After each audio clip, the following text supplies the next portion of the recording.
जय हिंद दोस्तों। आप सब ने देखा कि किस तरीके से आनंद विहार रेलवे स्टेशन पर भगदड़ मची और उस भगदड़ में कई जानें चली गई। लेकिन इस तरह की घटनाएं साल में 3-4 बार हो ही जाती है और यह बातें अब लोगों के लिए सामान्य हो गई है। खासकर हम बिहार वासियों के लिए ये घटनाएं सामान्य बात हो गई है।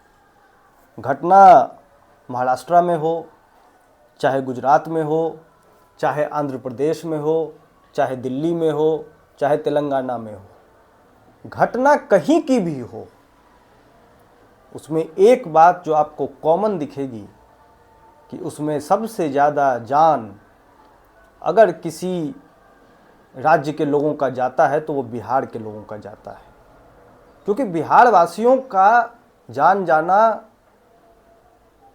अब लोगों के लिए सामान्य बात हो गई है।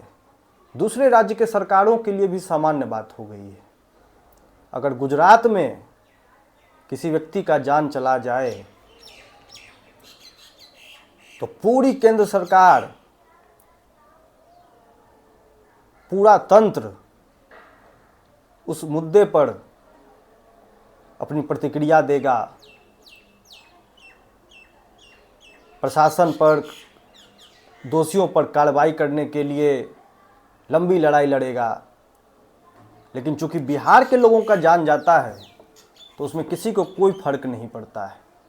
और इसीलिए आप देखेंगे कि बिहार के लोगों के प्रति नज़रिया जो लोगों का है वो वही लोग जानते हैं जो लोग बिहार से बाहर रहते हैं। तो इसका एक ही रास्ता है, इसका एक ही विकल्प है कि बिहार के लोगों का पलायन किस तरीके से बंद हो। किसी सरकार ने आज तक इस पर प्रयास नहीं किया है। लोगों का घरों से बाहर जाना अब एक सामान्य सी बात बिहार के अंदर हो गई है।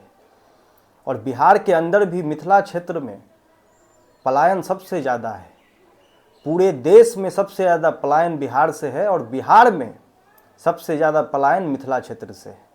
मधुबनी, दरभंगा जैसे ज़िले जो कि मिथिला के हृदय कहे जाते हैं, वहाँ से पलायन सबसे ज़्यादा हो चुका है और गांव के गांव बिना युवा के खाली पड़े हुए हैं।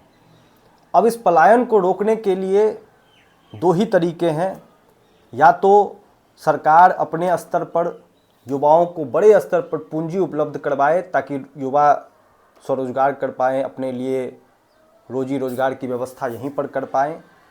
या फिर दूसरा, सरकार बड़े स्तर पर सरकारी विभागों में वैकेंसी निकाले, सरकारी नौकरी युवाओं को दे, लेकिन वो कितना भी देगा तो भी वो कम ही पड़ेगा।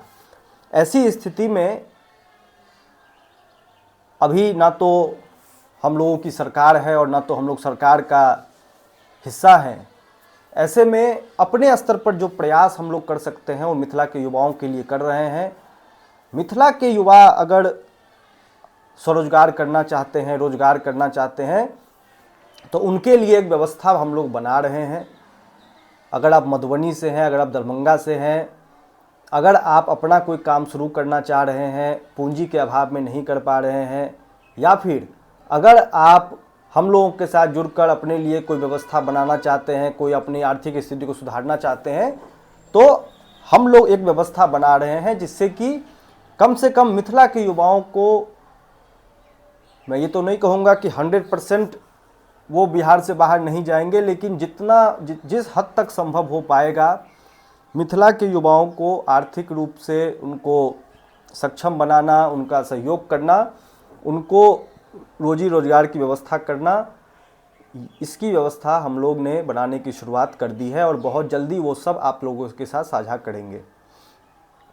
पूरा मकसद यही है कि जो मिथिला के युवा, बिहार के युवा बिहार से बाहर जाते हैं, कमाते हैं और मुश्किल से 6,000-8,000 रुपये बचा पाते हैं, वही उसी तरह के रोज़गार से, उसी तरह के स्वरोजगार से यहाँ पर बिहार के अंदर ही, मिथिला के अंदर ही उनके लिए व्यवस्था बने जिससे कि वो अपनी स्किल के हिसाब से, अपनी क्षमता के हिसाब से काम करें और वो अपना यहीं पर रोजी रोजगार की व्यवस्था करें, जिससे कि बिहार भी आगे बढ़ेगा, मिथिला क्षेत्र भी आगे बढ़ेगा और समाज भी आगे बढ़ेगा, समाज भी मजबूत होगा।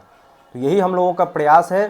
धीरे धीरे वो सभी जानकारी आप लोगों के साथ साझा किया जाएगा। अगर कोई भी किसी भी व्यक्ति को किसी तरह की मदद की ज़रूरत है, कोई सुझाव चाहिए, किसी तरह की कोई हेल्प चाहिए, या अपने लिए कोई स्वरोजगार की व्यवस्था आप देखना चाहते हैं, शुरू करना चाहते हैं, तो आप डिस्क्रिप्शन में नंबर है, आप व्हाट्सएप पर मैसेज करें, ज़रूर वहाँ पर आपको जवाब दिया जाएगा।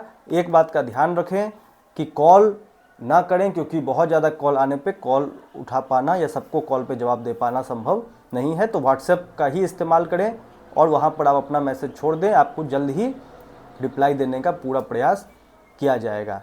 फिर मिलते हैं अगली वीडियो में, तब तक के लिए जय हिंद।